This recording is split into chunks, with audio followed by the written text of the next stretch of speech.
Ready to add video to your site, but not sure what to share? I'm Darlene, this is Netta, and we're going to give you a few tips on video content to create and share on your small business site. To start, what do you sell or do? What kind of products or services does your business offer? Now, don't go crazy thinking about it. Just think of the most popular or interesting thing and then make a video that tells the story of it.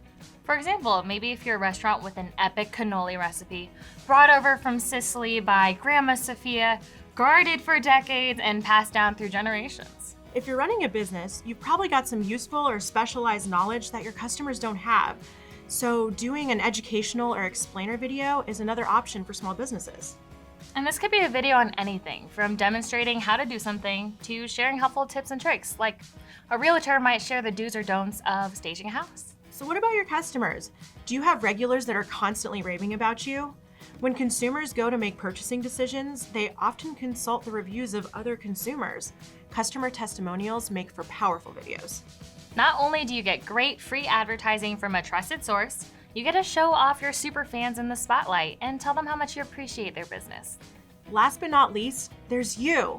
Though you might not think so, some of our most compelling videos come straight from our customers. Small businesses just like yours. Sharing the story of how you got started or what inspires you to keep going is a phenomenal way to connect with customers and build brand trust. Making video doesn't require Scorsese-level skill. Most computers come with simple video editing software, but if yours doesn't, there's a wide range of tools out there for every skill level and every budget. With a video editing tool, you can easily string together still images, yours or stock, add a couple video clips, and then overlay some text to tell a story. That's right. If you don't want to be on camera or even hear your own voice, you don't have to. Hopefully these video ideas for small business websites inspired your inner filmmaker. I'm Darlene, this is Netta, and that's a wrap.